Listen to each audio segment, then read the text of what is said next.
Vous allez devoir m'excuser si je ne parle pas fort dans cette vidéo, c'est juste parce que je tourne la nuit et que je ne peux pas parler fort malheureusement parce que je ne suis pas chez moi.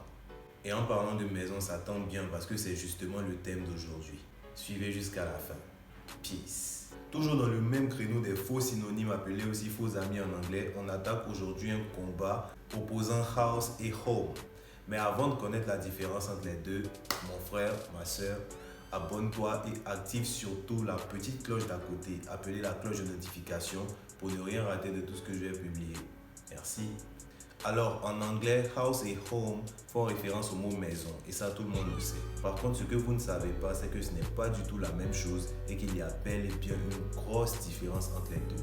Prenons premièrement le cas de home. Parmi les deux mots, c'est-à-dire home et house, home est celui qui désigne le plus la notion d'habitat.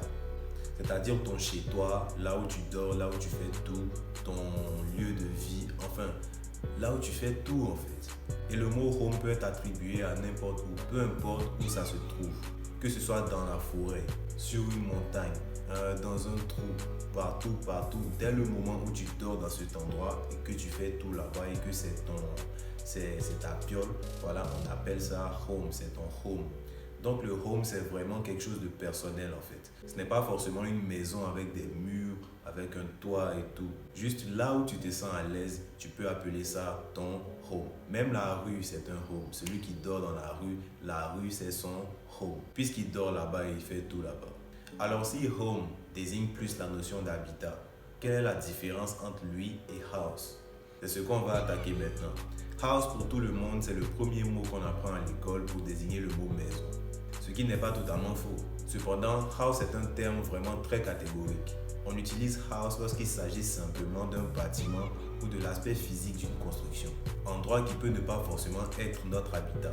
Donc house peut ne pas forcément désigner le chez-toi ou là où tu dors, ton habitat et tout. En d'autres termes, house peut ne pas forcément désigner là où on vit, mais il peut désigner tout autre endroit construit pour recevoir et abriter des personnes. Dès l'instant où c'est une construction, on le qualifie de house. Donc en gros, le mot house désigne tout ce qui concerne un espace fermé avec des murs, un toit, une porte, en tout cas tout ce qui se voit depuis l'extérieur. Ce qu'il faut retenir de house, c'est qu'il peut servir à autre chose qu'à dormir ou à y vivre. Mais c'est uniquement la bâtisse, voilà les murs, la bâtisse que vous voyez, c'est ce qu'on appelle house.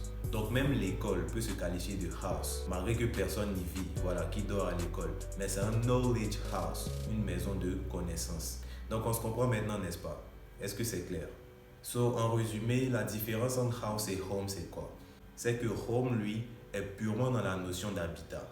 Peu importe l'endroit, comme je l'ai dit tantôt, dès l'instant où tu t'y sens à l'aise et que tu dors là-bas, c'est ce qu'on appelle home. C'est ton home, voilà, ta maison, ton habitat. Donc retenez que home signifie habitat, point.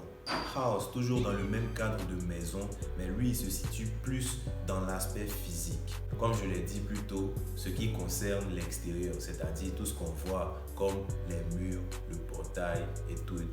C'est la bâtisse en général, c'est ce qu'on appelle house. Donc vous voyez maintenant la différence entre home et house. C'est fini pour cette vidéo, j'espère avoir été bien clair et sur ce, portez-vous bien et n'oubliez pas de vous abonner, voilà, et surtout d'activer la cloche de notification, vous voyez, parce que c'est cette cloche qui va vous permettre de recevoir toutes les notifications en fait. Parce que j'ai comme l'impression que, voilà, vous êtes abonné mais vous ne recevez pas les notifications. Juste parce que vous n'avez pas activé la cloche. Donc activez la cloche pour recevoir tout, pour ne rien rater de tout ce que je fais. Et voilà, continuez de partager, surtout lâcher des commentaires. Et voilà, see you to the next videos guys. Peace.